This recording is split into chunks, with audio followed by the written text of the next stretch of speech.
quais são os principais desafios em se fazer marketing jurídico globalmente? Este é o Juridicast, o seu podcast de marketing jurídico, e eu sou Leandro Ramos. O português é a 9ª língua mais falada do mundo, sendo que mais de 80% das pessoas que falam português estão no Brasil. Sendo assim, quando falamos em explorar as fronteiras internacionais de atuação de um escritório de advocacia, é fundamental pensarmos em outros idiomas para se fazer negócio. Mas quais são os desafios em se fazer marketing em escala global? Para discutir hoje esse tema aqui comigo, tenho o prazer de receber no Juridicast a Vivian Coco, que é Head de Marketing e Client Relations do Leak Attorneys. Vivian, seja muito bem-vinda ao Juridicast. Oi, Leandro, obrigada pelo convite. É um prazer estar aqui com vocês e acho que a gente vai ter um papo bem bacana sobre esse assunto que eu particularmente acho bastante interessante. Bacana, Vivian. E pra gente entrar aqui no tema, né? Por que a gente tem que produzir, ou se é que tem, né, conteúdos na língua do cliente? Olha, Leandro, a barreira do idioma numa estratégia de marketing global ainda é muito real. Tá. Uma pesquisa divulgada há pouco tempo pela Common Sense Advisory, nela mostra que 75% dos clientes reportaram estarem mais propensos a contratar serviços de prestadores que possuem informações publicadas no seu idioma nativo.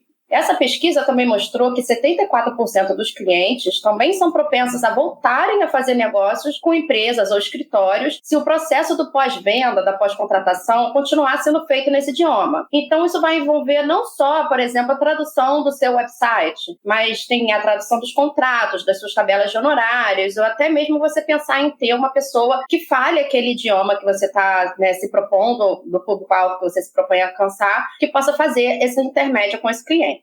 Além disso, a gente vive num mundo já muito globalizado e existe uma concorrência abundante de outros escritórios que têm estratégias internacionais muito fortes e que incluem a comunicação na língua do cliente. Então, se as suas estratégias de marketing não inspirarem, realmente não se conectarem com o seu público-alvo, a sua concorrência vai estar a um clique de distância. Com certeza. E, Vivian, quando a gente fala em conteúdo multilingüe e o inglês é o idioma principal, só ele resolve essa questão de adaptar o conteúdo? Olha, é óbvio que a gente sabe que o inglês continua sendo, a nossa língua padrão para comunicações internacionais, Ele é como se fosse o Esperanto do mundo dos negócios. Sim. Mas a capacidade de tradução de conteúdo, se a sua capacidade for muito limitada, você for um escritório pequeno, que não tem muita mão de obra disponível ou budget para isso, certamente o idioma de escolha tem que ser o inglês. Mas o seu uso está dando cada vez mais espaço para outros idiomas, como o espanhol e o mandarim. Num estudo publicado pelo Facebook, se não me engano, no ano passado, mostrou que usuários latinos residentes nos Estados Unidos, eles tinham predileção, às vezes muito forte, por visualizar e comprar online somente de empresas que publicassem conteúdo em espanhol. É preciso contar com uma barreira cultural também, O cliente, ele vai dar preferência para o escritório que estiver disposto a se comunicar com o próprio idioma dele. Muitas vezes, a gente acaba se acomodando com essa história do padrão internacional do inglês, mas você tem que ver qual é o seu cliente, quem é que você quer alcançar. Se o escritório está segmentando campanhas de marketing somente em inglês, mas quer alcançar um público-alvo que é culturalmente muito forte em outro idioma, por exemplo, asiáticos ou indianos ou até mesmo os franceses, eles têm uma questão com o idioma muito forte, pode ser que você esteja perdendo oportunidades focando só no inglês. Com certeza. E Vivian, nem sempre, um escritório vai conseguir produzir um conteúdo em outro idioma o tempo todo, principalmente falando do marketing, E aí, nesse sentido, quais conteúdos você acha que são essenciais em uma outra língua? É o famoso esse tem que ter. O conteúdo essencial vai ser aquele que você quer passar, No mundo mais formal e careta, que é o mundo jurídico, tem aquele conteúdo básico do seu website, por exemplo, A homepage, os perfis dos profissionais, as áreas de atuação, as práticas, etc. É um conteúdo que costuma ser mais estático, Então, a gente pode investir num determinado momento, um esforço pontual, um budget pontual, inclusive, para fazer a tradução desse conteúdo e deixar publicado no site, porque a gente sabe que sofre poucas alterações, não é uma questão todo dia, Agora, o conteúdo mais dinâmico é que precisa ser pensado com inteligência. Por exemplo, você vai publicar um alerta para seus clientes sobre uma nova regulamentação que saiu hoje para a importação de peças de automóvel. Quem vai se interessar em ler essa notícia? Você está querendo atingir os executivos de montadoras japonesas, francesas, alemães? Dá para produzir em pouco tempo, no mesmo dia ou de um dia para o outro, esse conteúdo nesses idiomas todos? Se não der, dá para produzir então só em inglês e tentar alcançar esse público de forma generalista? Ou, se você sabe que na sua estratégia vale a pena tentar produzir especificamente em francês ou especificamente em japonês, porque os seus clientes ou os seus prospects são as executivas das montadoras desse país, vale a pena focar só nesse idioma para esse conteúdo? Você só vai conseguir distinguir qual é o idioma que você tem que traduzir para esses conteúdos mais dinâmicos se você está por dentro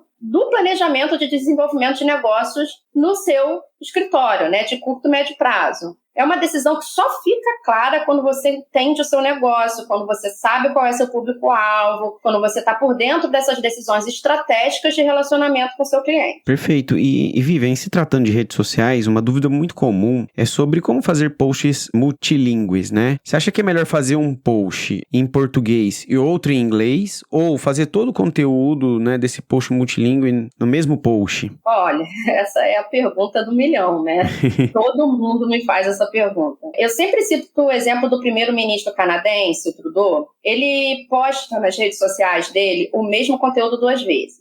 Exato o mesmo conteúdo. Ele posta o conteúdo em inglês e posta o conteúdo em francês, já que o Canadá é um país multilingüe, né? Mas eu acho que essa estratégia acaba ficando entediante para quem acompanha a sua rede social, porque você está vendo sempre o mesmo conteúdo 2 vezes na rede. Então eu gosto de usar essa estratégia de forma esporádica, sempre quando eu realmente tenho um objetivo muito claro de alcançar públicos com idiomas distintos. Quando eu faço isso, é legal você ficar de olho no fuso horário. Não adianta postar um atrás do outro. Se eu quero, por exemplo, alcançar um mercado americano e alcançar um mercado asiático, eu vou postar em inglês num fuso horário mediano ali para o mercado americano e vou postar no japonês ou mandarim, por exemplo, num outro horário completamente diferente que tenha uma acessibilidade melhor para aquele público. Então eu vejo esse erro muito constantemente nas redes sociais, até de tentarem fazer dupla postagem, tripla postagem às vezes, mas num horário que não vai alcançar o público que fala aquele idioma, né? Mas mesmo assim, no geral, eu gosto mais de posts bilíngues mesmo, que eu posso variar se eu começo com português e sigo para outro idioma, ou se eu começo com outro idioma e sigo para português, dependendo do conteúdo e do objetivo daquele post, né? Uma coisa que eu acho interessante também, se o post for muito grande e eu começar em português e ele for seguido em inglês, antes do post começar, você colocar entre colchetes, entre parênteses, por exemplo, uma frase em inglês dizendo que o conteúdo em inglês vem a seguir. Porque aí a pessoa vai clicar naquele continuar lendo, no leia mais, para chegar no conteúdo. Se não tem nada escrito, ela passa direto. É um conteúdo em português ou em... Que ela não entende, né? Eu não entendo e eu não tenho interação com aquilo. Então é bom você avisar. E uma coisa que a gente tem que pensar também é para qual rede social você está fazendo isso. Por exemplo, se eu estou pensando no LinkedIn, faz sentido você ter uma estratégia de dupla postagem. Porque você no perfil do escritório ou no perfil do advogado, no seu perfil, você não tem um perfil montado com imagens, com posts como no Instagram. Agora, se você vai fazer isso no Instagram, a dupla postagem é péssima, porque você fica com um perfil muito bagunçado, muito estranho. Você fica com um perfil que está com dupla imagem o tempo inteiro, né? Então, acaba misturando, enfim, você tem que pensar qual é o meio de distribuição para você entender qual é a estratégia que você vai usar. Interessante. E assim, ter 2 páginas, uma em português e uma em inglês, não, né? Não. Porque eu já vi discussões em alguns escritórios, tá, Vivian? A respeito, não, mas eu tenho um volume grande de postagem eventualmente em inglês, então quero ter 2. Eu não indico fazer isso. Tem vários motivos. Já tiveram estudos que mostraram que, inclusive, em questões de SEO, de algoritmo, de algumas redes, isso pode ter algum tipo de punição. É considerado um tipo de scamming. E você tem o trabalho de gerenciar múltiplas redes com múltiplos perfis. Você tem que ter uma equipe muito grande de social media focados para poder ter toda essa gestão. Então, já não vai funcionar com escritórios que não tem esse budget, né? E eu acho que é interessante você ter postagens bilíngues no mesmo perfil. Eu acho que isso também ajuda a reforçar a sua capacidade de atuação internacional, a sua capacidade de alcançar diferentes públicos. Você é um escritório que alcança no mínimo um público, né, falando da gente em português e em inglês, mas às vezes é um escritório que tem uma atuação forte em alemão, tem uma atuação forte em japonês. É óbvio que isso demonstra uma sofisticação, isso te traz uma autoridade, uma legitimidade nas redes sociais. Então eu não vejo vantagem em distribuir em diferentes perfis, sinceramente. Pra gente ir avançando aqui, Vivian, a produção de conteúdo em outro idioma é algo que é complexo, né? Como você mencionou, toma tempo e consome também horas aí de equipe, né? Nesse contexto, o que você acha do uso de ferramentas de tradução automática, né? Como um recurso para a produção de conteúdo multilingue? Seja aquele tradutor automático que tem plugins, né? Que pode fazer isso pro site, ou até recursos que as próprias redes sociais oferecem. Eu tenho mixed feelings, né? Eu tenho sentimentos dúbios com relação a isso. Tá. Muita gente não sabe, mas eu sou formada em letras e eu fiz especialização em tradução. Então, é óbvio que minha primeira reação será nunca vai ser igual, é melhor você ter uma pessoa traduzindo, etc. Mas tem muitos fatores a serem levados em consideração. A gente já sabe que essas ferramentas tipo o Google Translator melhoraram muito Sim. a sua capacidade de tradução, né? Eles têm realmente feito traduções melhores. É importante você entender se o seu conteúdo é mais generalista ou mais nichado. Isso vai fazer muita diferença se você pode usar uma ferramenta de tradução dessa. Se você vai fazer um post mais generalista sobre direitos da mulher no mercado de trabalho, por exemplo, é bem provável que uma ferramenta de tradução automática consiga fazer uma versão em inglês ou outro idioma dessa sua produção de forma satisfatória, né? Que exija uma revisão mais superficial. Porque os termos que vão ser usados são termos mais comuns. Agora, se você vai fazer um texto super focado, né, sei lá, falando sobre decisões liminares em primeira instância, num caso complexo de patentes em biotecnologia, a tradução automática vai ter severas dificuldades com os termos que são muito técnicos. Aí, realmente, eu acho que ou não vale a pena usar essa ferramenta, porque às vezes dá mais trabalho você revisar do que você escrever direto, né? Ou se você utilizar essa ferramenta, você tem que ter um profissional que conheça muito bem do assunto, que conheça os termos técnicos, que não adianta ser um tradutor generalista também, ou um advogado que não saiba muitos termos técnicos, por exemplo, em inglês daquele assunto que está sendo tratado, para poder revisar esse documento. É importante a gente perceber que a experiência do usuário pode ser muito prejudicada quando você tem um site com tradução ruim.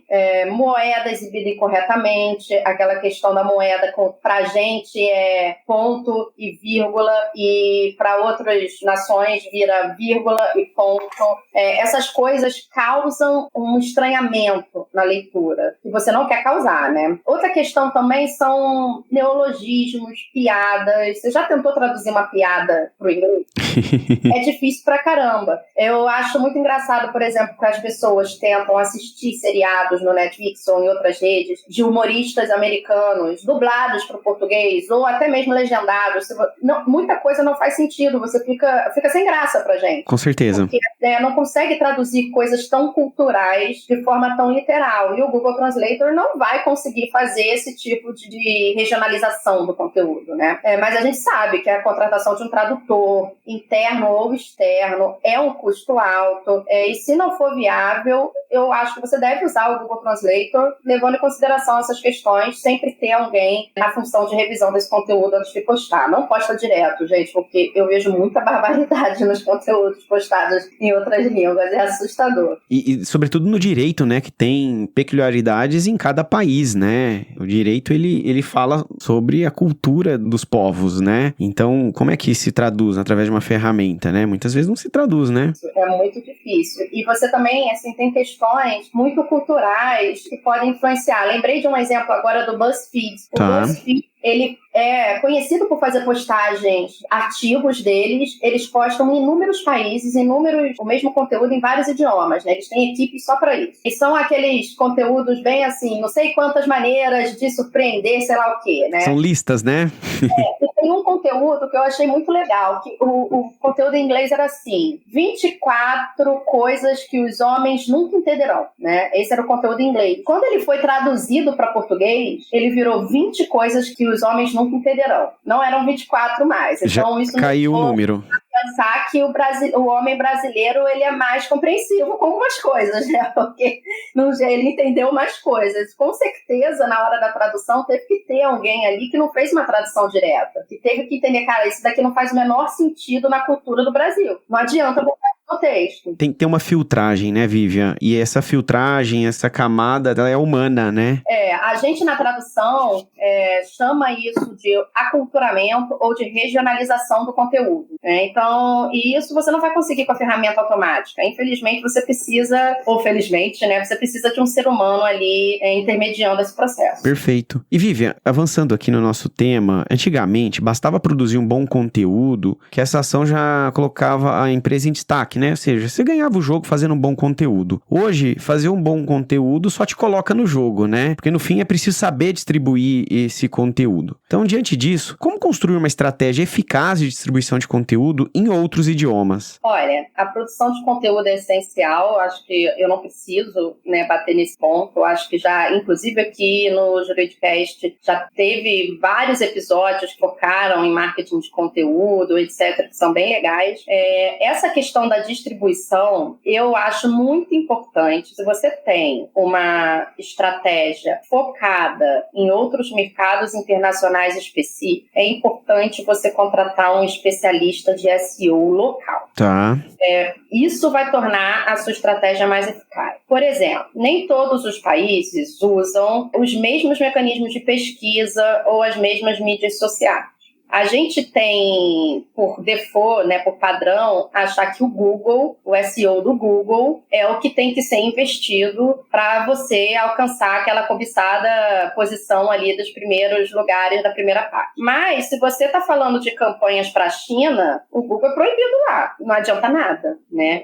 Você vai ter que investir em campanhas para o Baidu ou para o WeChat, por exemplo. Além disso, além dessas mídias sociais e de pesquisa, eu também vejo que tem as mídias padrões da nossa área, portais padrões, aqueles relacionados a rankings, por exemplo, Chambers, Leaders League, e dentre outros, né? Tem os mais nichados, por exemplo, na minha área tem o IP Stars, que é de propriedade intelectual. Perfeito. Eles podem ter mais força em determinados países do que em outros. Então, a gente sabe que o conteúdo patrocinado dessas mídias é caríssimo, principalmente quando a gente pensa, né, na taxa de conversão para o real, porque normalmente em euro ou em libras.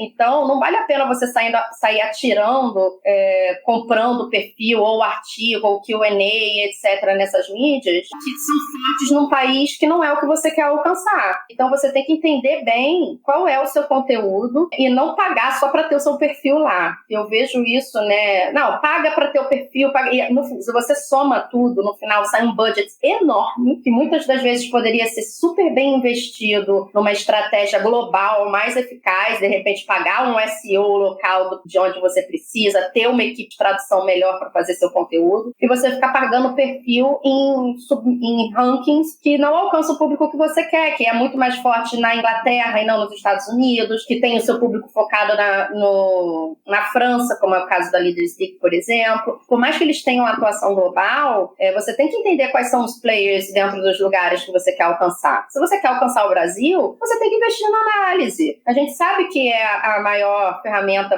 aqui dentro, né, local. Então você tem que ter essa visão clara, saber onde você vai investir, e quando é em outro país e você não tiver certeza do que está fazendo, contrata um profissional lá para te ajudar. Interessante, explorando mais essa adaptação, né, dos canais aí de comunicação, se a gente trouxer para o universo digital, né, você falou que, por exemplo, na China o Google é proibido, né, você tem lá o Baidu. Agora falando de redes sociais, Vivian, a gente, falando de outros países, considerem do LinkedIn, o Insta e até o WhatsApp, que é muito forte aqui no Brasil, como principais meios de comunicação para todo mundo? Olha, eles são os principais meios de comunicação no mundo americano, no mundo eurocêntrico. Perfeito. Ou podemos dizer a mesma coisa sobre o outro lado do mundo, por exemplo, né? A gente tem que pensar que hoje em dia a Ásia vem com muita força, cada vez mais, né? Eu citei a China algumas vezes, mas não só a China, a gente tem o Japão, a gente tem a própria Índia crescendo absurdamente. A Índia representa 35%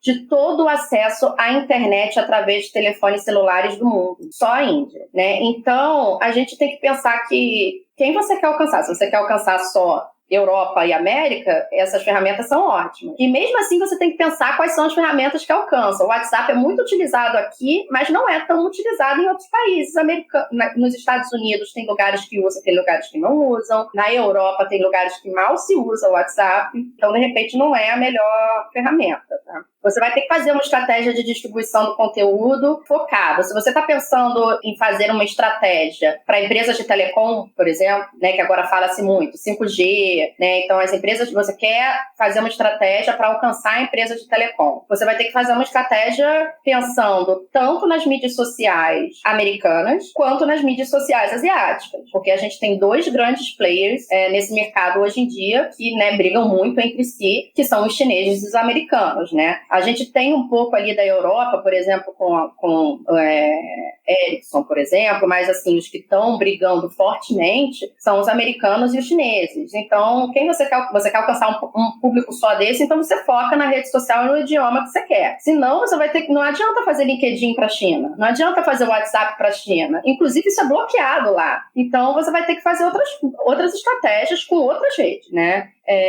Você vai ter que fazer um estudo local, não tem jeito, para você saber quais são os meios de distribuição que você vai usar. Muito bom. E Vivian, a gente até agora falou bastante sobre tradução do conteúdo, né? Mas quando a gente pensa em marketing global, o que fazer além da tradução desse conteúdo, né? Olha, o sucesso de uma estratégia de marketing global está muito além de tradução de conteúdo, né? Para 1, 2, 3, 4 idiomas diferentes. Melhorar a experiência do seu usuário, por exemplo, no seu site, nas suas redes sociais, vai aumentar a possibilidade de conversão da sua estratégia. Então, muitas das vezes eu vejo sites traduzidos ipsiliteris, né? Exatamente iguais, você clica na bandeirinha e só muda o texto que está escrito. Mas, às vezes, a disposição naquele site não faz sentido. A leitura é da direita para a esquerda ou da esquerda para a direita.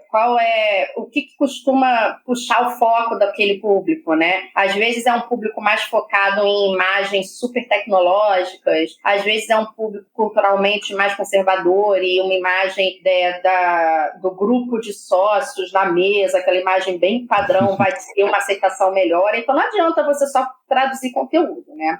A tradução do conteúdo vai garantir que a sua mensagem faça sentido, mas é o aculturamento, a regionalização desse conteúdo que vai alcançar as mentes, o coração ali de quem você quer, dos seus clientes e potenciais clientes, né? Você tem que se esforçar para agradar esse público com os gostos locais, mantendo a essência da sua marca. Às vezes, a regionalização desse conteúdo significa, inclusive, mudar a sua logo. Olha só. A gente vê isso em estratégias de grandes empresas. Ou, se você não quer ter essa questão, existem empresas que têm logos atemporais, por exemplo, a Nike, né? Que é só aquele tiquezinho, né? Aquele, não sei como chama, aquele símbolo. Aquele logo foi muito bem pensado, uma logo da Nike, uma logo da Adidas, porque são logos que são bem representadas, né, mundialmente e não precisam sofrer grandes alterações. A gente tem que pensar também nessa questão do conteúdo global, na regionalização, como que você pensa, eu falei das imagens, né? Você vai botar uma imagem de família, pai, mãe, filha, etc., num post seu, que pode ser muito bem-vindo na Europa e pode ter uma conotação não muito boa no Oriente Médio. Então, isso tudo tem que ser pensado, né? Não é só o texto, é o texto, a forma como ele é apresentado, a formatação, as imagens que são utilizadas, né? Tudo isso é relacionado à regionalização, ao aculturamento do seu conteúdo. Perfeito. Com relação ao aculturamento, Vivian, até pra gente ir fechando o nosso episódio, quais cuidados ao se praticar marketing global um escritório deve ter para justamente evitar eventuais gafes culturais? Então, eu mencionei agora há pouco, né, a questão das imagens, você entender a cultura ali, né, para você não colocar uma imagem que possa causar agressividade ou estranheza no seu público. Tem outras questões também que podem ser levadas em consideração. Celebrações locais. Vale a pena mandar um cartão de Feliz Ano Novo para a China, no nosso Ano Novo? Vale a pena mandar um Feliz Natal para um público majoritariamente judeu? Então, ter o calendário local de celebrações é importante. Até para você, e eu acho muito legal quando você pode ter o Feliz Ano Novo, etc. aqui, mas quando você faz, você vê que eles ficam muito felizes, por exemplo, quando você faz o Feliz Ano Novo para os chineses, né? Que você reconhece a cultura deles local, né? As pessoas gostam de ser reconhecidas, elas gostam de ter a sua cultura engrandecida, respeitada. Uma coisa que eu também falo muito é, na forma que isso me preocupa muito na tradução automática, a forma ativa ou passiva do seu texto. Em algumas culturas, a forma passiva é mais bem recebida, em outras, a forma ativa é mais bem recebida. Como é que você vai falar, quais são as suas call to actions, quais são as suas frases de efeito. Isso tudo você precisa pensar. O que pode funcionar bem na Europa Ocidental pode não funcionar muito bem no Oriente Médio, na África, nos Estados Unidos. A gente vive um mundo hoje muito complexo, com guerras. Você tem que ter cuidado com os seus posicionamentos. Vale a pena você ter determinados posicionamentos nas suas redes sociais. Você tem que pensar isso na sua estratégia de desenvolvimento, de negócios globais. Você tem que ser discutido com seus sócios, né? Até para você não acabar lá na frente tendo que fazer um planejamento de crise, porque você adotou uma estratégia de marketing global errada. Muito bom, Vivian. Gostaria de agradecer a sua participação aqui no Juridicast e já deixo o convite para você voltar mais vezes. Vai ser um prazer, Leandro. Foi muito legal. Eu espero que o conteúdo tenha sido bacana para todo mundo que vai assistir e a gente se vê aqui numa próxima, com certeza. Legal, muito obrigado. Gostou desse podcast? Então compartilhe o episódio nas redes sociais e acompanhe o Juridicast, produzido pela Agência Javali, especialista em marketing jurídico. Um grande abraço e até a próxima quarta-feira, às 7 da manhã.